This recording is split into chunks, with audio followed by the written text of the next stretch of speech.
Hey everybody, I'm Justin with AmericanTrucks.com, and today we're going to be taking a quick look at and installing the Superlift 2-inch rear lift coil springs available for your 2009 to 2018 Ram 1500 without factory or aftermarket rear air ride. Now, you should be checking out the springs from Superlift if you are looking to add a little bit more rear end height to maybe a small leveling kit or a small lift using, I would say, an affordable American-made set of springs. Let's get into it. So the big feature here again, guys, is that 2 inches of rear end lift for the rear of your Ram that you will be getting using these particular springs from the gang at Superlift.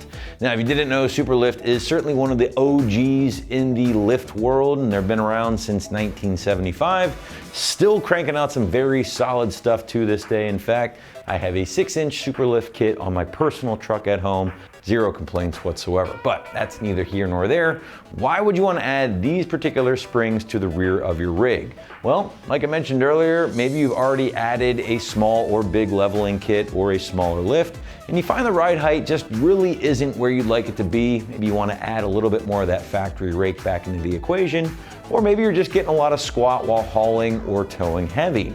Now, if that's the case, then adding these springs here would be a great way to bring that rear end up a little bit, give you a little bit more of that rake, and ultimately keep that rear end up a little bit more while towing or hauling heavy. Now, these made in the USA springs from Superlift are designed and produced again right here in the USA using premium steel and are preset to deliver that 2 inches of rear end lift right out of the box without the possibility of sagging or settling over the years.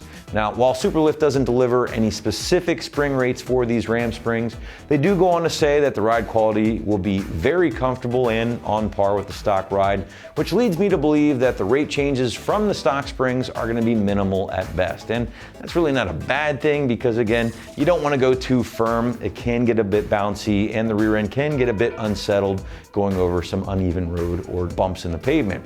Now, finally, guys, these things are backed by a limited lifetime warranty, just in the event you should run into any issues down the road. As far as your price point is concerned, well, the springs from Superlift here are going to live in that mid $200 range, which is pretty reasonable and on par with some of the other heavy hitters in the category. In fact, these are going to be right in line with other spring options from companies like Bilstein and Old Man Emu, just to name a few. But now let's switch gears and get into the install. And the site's going to call this a solid 2 out of 3 wrenches on the difficulty meter in about 2 hours to complete from start to finish. Now we're going to throw it out to the guys in the shop for our detailed walkthrough and tool breakdown. Check it out. The tools you'll need for this project are a 1/2-inch drive impact gun or a 1/2-inch drive ratchet, along with a 21mm socket, a 1/4-inch drive ratchet with an 8mm socket, an 18mm wrench, and a 21mm wrench. You'll also need a floor jack and a couple of jack stands if you're doing this on the ground.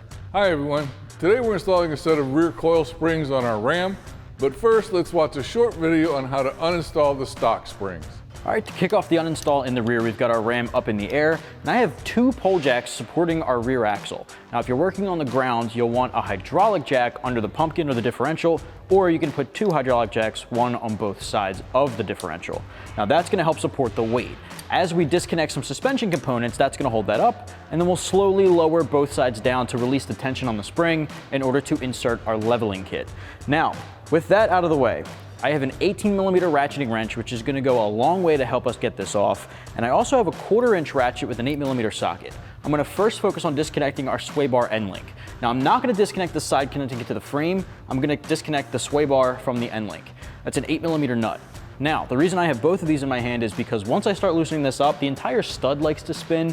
To get around that, I'm gonna put my 18mm ratcheting wrench on our nut here, and I'm gonna put the 8mm socket on the end to hold the stud steady. And then I'm gonna loosen this guy up. That way, stud stays still and we can get the nut off. For the rear with a solid rear axle, you're gonna do both sides at the same time.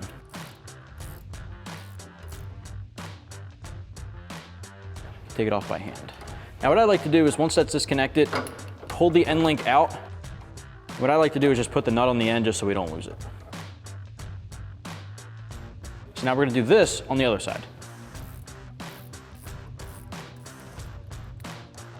All right, with that other side out of the way, the sway bar is free, you can swing that down. Next up, we're going to disconnect our panhard bar. Now the panhard bar connects the axle to the frame. So it's connected to the axle on our driver's side and the frame on the passenger. So we only have to do one side. Just got to get it disconnected from one or the other. So I'm going to start here. Now this bolt goes all the way through and has a nut on the other side with a tab. So because of that tab, we're not going to need to hold the nut side. That'll hit the frame and hold itself. So I'm going to use a 21 millimeter socket to get this guy off. So the nut came off. There we go, and that's free. All right, now on the opposite side of our coil spring is our shock. We need to disconnect the shock from the bottom here where the 21 millimeter bolt goes through. Now I've got a 21 millimeter wrench holding on our nut and my 21 socket on the bolt head side.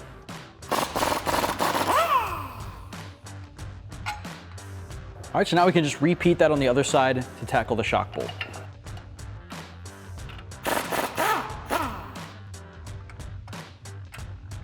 All right, at this point, the only thing keeping this axle up right now are these two pole jacks. Now again, if you're working on the ground, you'll have a hydraulic jack most likely. If that is the case, this is the part where we're gonna start decompressing. So we're gonna slowly lower these pole jacks down one by one to evenly bring this down and decompress our spring. Now again, if you're using that hydraulic jack, don't send it. You wanna make sure you're going very slowly decompressing it. Otherwise, these things can get a little violent shooting out of their spot. So slowly decompress and then we'll pop the spring off. So I do a couple of turns on one side, because now this is uneven. I'll do the other side and kind of bring it down incrementally. All right, once it starts decompressing, you'll start to hear a little bit of creaking coming from the coils.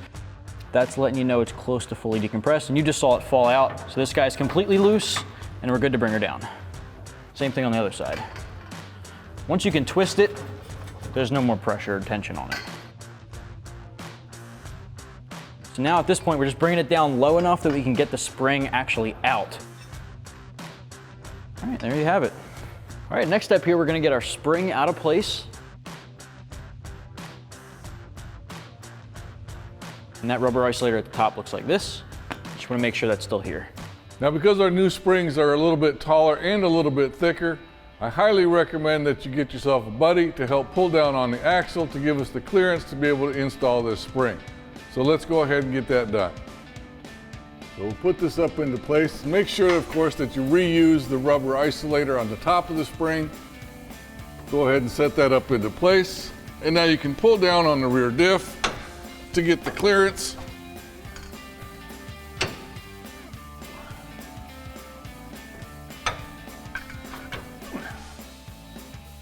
Now, once you've got one side in, you can go ahead and repeat that process for the other side.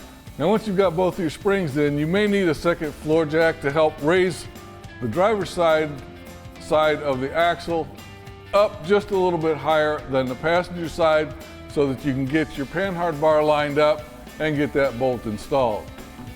So we'll go ahead and do that. Get our bolt in.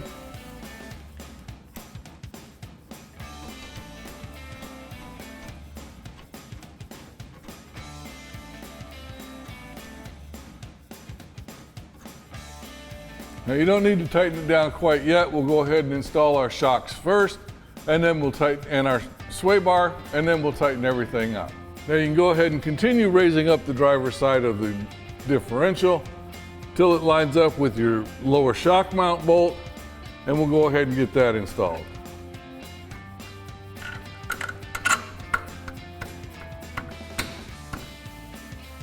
And once you've got your bolt installed, go ahead and put your nut on.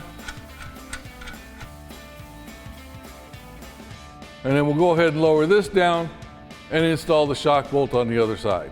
Now with our springs and shocks installed, we can go ahead and reconnect our sway bar link to our sway bar and tighten everything up.